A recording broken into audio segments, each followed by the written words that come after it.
جن لوگوں کو ہم نے کتاب دی ہے وہ اسے اس طرح پڑھتے ہیں جیسا کہ پڑھنے کا حق ہے، اور وہ اس قرآن پر سچے دل سے ایمان لے آتے ہیں، اور جو اس کے ساتھ کفر کا رویہ اختیار کریں وہی اصل میں نقصان اٹھانے والے ہیں۔ یہ اہل کتاب کے صالح عنصر کی طرف اشارہ ہے کہ یہ لوگ خود دیانت اور راستی کے ساتھ خدا کی اس کتاب کو پڑھتے ہیں جو ان کے پاس پہلے سے موجود تھی، اس لیے وہ اس قرآن کو سن کر یا پڑھ کر اس پر ایمان لے آتے ہیں۔ اے بنی اسرائیل، یاد کرو میری وہ نعمت جس سے میں نے تمہیں نوازا تھا،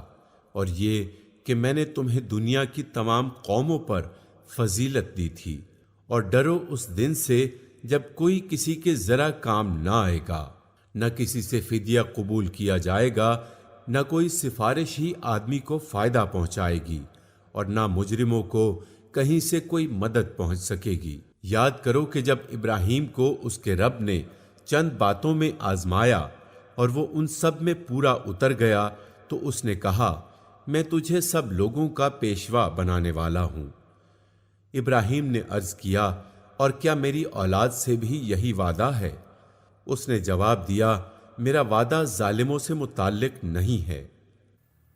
یعنی یہ وعدہ تمہاری اولاد کے صرف اس حصے سے تعلق رکھتا ہے جو صالح ہو، ان میں سے جو ظالم ہوں گے ان کے لیے یہ وعدہ نہیں ہے۔ یہاں ظالم سے مراد صرف انسانوں پر ہی ظلم کرنے والا نہیں ہے، بلکہ حق اور صداقت پر ظلم کرنے والا بھی ہے۔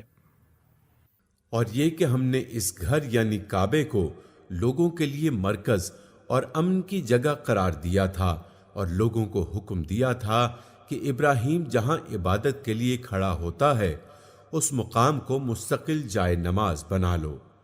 اور ابراہیم اور اسماعیل کو تاکید کی تھی کہ میرے اس گھر کو طواف اور اعتکاف اور رکوع اور سجدہ کرنے والوں کے لیے پاک رکھو۔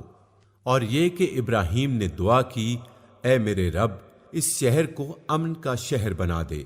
اور اس کے باشندوں میں سے جو اللہ اور آخرت کو مانے انہیں ہر قسم کے پھلوں کا رزق دے۔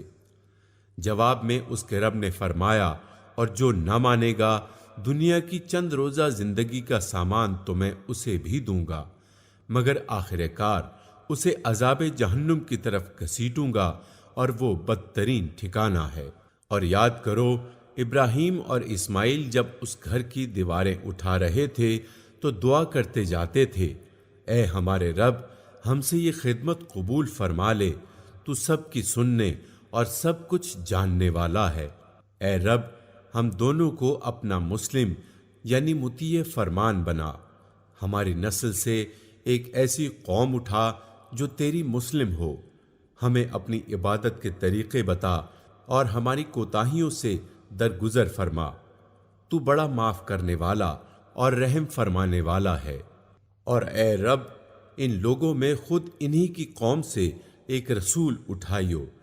جو انہیں تیری آیات سنائے، ان کو کتاب اور حکمت کی تعلیم دے اور ان کی زندگیاں سنوارے، تو بڑا مقتدر اور حکیم ہے۔